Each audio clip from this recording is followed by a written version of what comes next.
Back.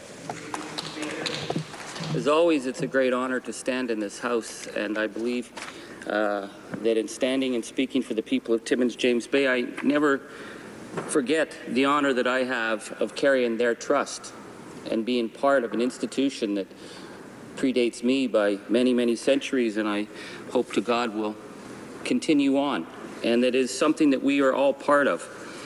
I think tonight we're debating an issue that in the many lows that I've seen in our Parliament perhaps may have been among the lowest. And it's not to dwell on that, but to say sometimes there may be a breaking point when parliamentarians need to step back and say there is something fundamentally going wrong within this House.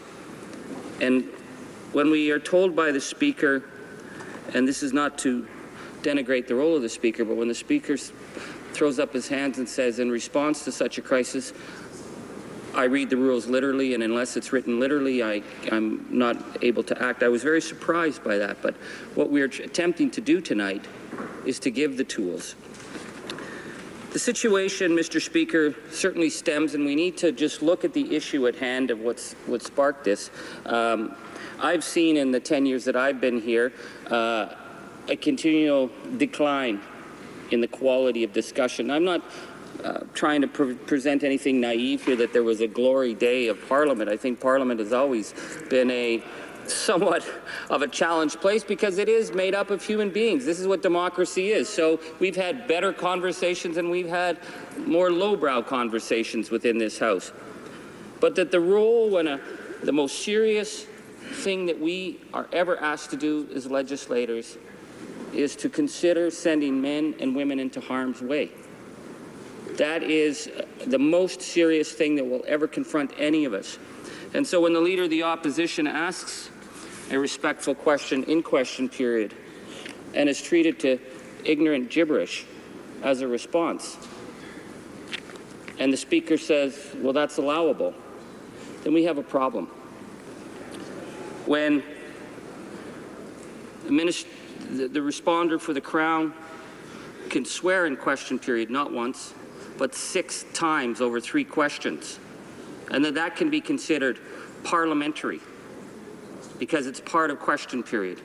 Because as we're told, well, it's question period, not answer period. That's really not acceptable. I've heard my honourable colleagues from the Conservatives tell us that this will somehow tie their hands on fairly, and yet we know from within this Parliament that the Speaker has enforced the rules, that if this question is not pertinent to the issues of government, he cuts off the question. I've seen questions cut off numerous times in this session. The Speaker will tell us that if he feels that the questions coming from opposition are not respectful enough of ministers, he will cut off those questions, and he has cut off those questions. But then it is perfectly acceptable within his reading of the standing orders that to treat the Leader of the Opposition to such contempt on an issue of Canadians going to war is somehow parliamentary, and we know that that's not. So we do have to address this issue, Mr. Speaker. We have to address how it is, in the interpretation of this House, acceptable to swear 6 times in 3 questions and consider that parliamentary. That to respond on the issue of Canadians fighting in Iraq with some of the most ignorant drivel that I've ever heard in this House is parliamentary, but to call it out and to question it is unparliamentary. We see this pattern repeated again and again in this Parliament. We see it even with the apology, and normally when a member makes a mistake and comes into the House and it issues an apology, the issue is considered done. It's sort of the gentleman's code that we've always had, and gentlewomen's code as well. But when we see an apology that comes after 3 days of defiant repetition of this sideshow gibberish, and then we're told that in the apology, where the member states that he did it on his own, nobody told him to do it, and within minutes of that apology, we're seeing reports that that's simply not true. That the plan had come right from the Prime Minister's office, and he was told by Alkim Velshi, the Director of Management within the Prime Minister's office, to say these lines. So suddenly now it's parliamentary to stand up with an apology and not tell the truth. But it would be unparliamentary for me to challenge, because somehow, as the honourable member, we're supposed to take him at his word, even within the apology, is simply not credible and not truthful. What we're speaking about is something bigger, though, than decorum. We're speaking about something that's bigger than just this charade that is being played out within this parliament, this Potemkin democracy where we call each other the honourable members and we'll stand and we'll talk about institution of parliament and we'll speak in the third person. But what we're seeing is that our parliamentary system is becoming increasingly a sideshow.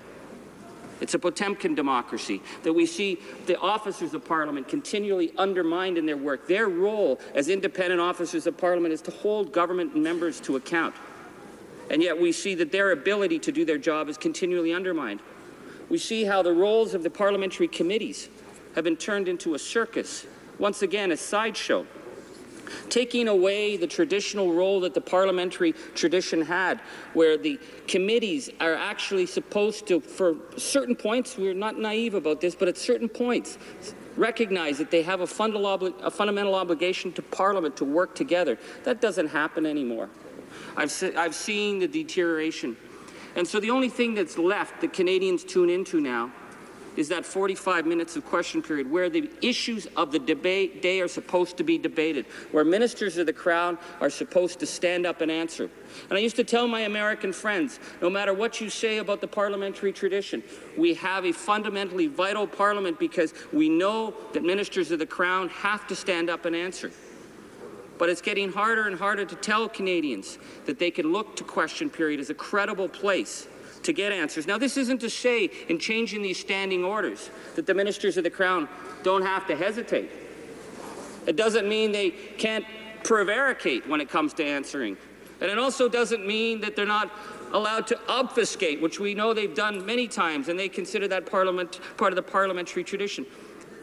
But it means they cannot denigrate this place through ignorant sideshow antics that take the fundamental credibility of this House to do its job and shoots it right down into a sideshow. That has to stop. Now, we know that in the parliamentary tradition, the Speaker does have that obligation to stand up and say that there is a bigger institution. And I heard our Honourable Speaker say the other day about the obligation we all have to respect the office of the Speaker, and I certainly believe that. But I don't believe it's the respect of the Speaker because he wears the black robes, but because the Speaker represents the obligation of Parliament to stand for something besides the cretin act that it has become. So if the Speaker tells us that he doesn't somehow read the authorities that stands in the standing orders, that there have to be questions of relevance and answers of relevance, that somehow question period is exempt, then we have to change those standing orders. Because question period, of all the periods of discussion in this House, is when the matters of the day, the matters of national and international issues have to be addressed. And if we see a pattern that's developing where this can be turned into something that is absolutely meaningless, then there is absolutely no credibility left in this Parliament. I'd like to remind my honourable colleagues, I'm sure many of them have seen it, where the Speaker in the British Parliament called out the Prime Minister of the day and called him out on questions of relevancy. That is a reminder of a larger obligation. We see within the British parliamentary system, where within their committees, if they actually don't have unanimous reports, it's considered a failure. It's a failure of the parliamentary system because within the committee system, they're supposed to work together. Under this present government, that would never happen.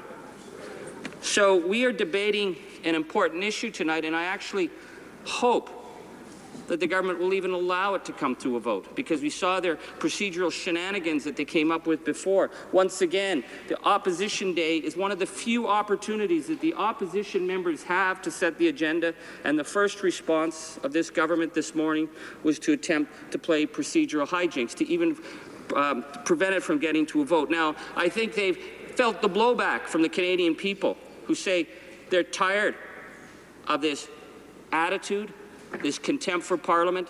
They want a vote. They want us to be better than how we've been behaving.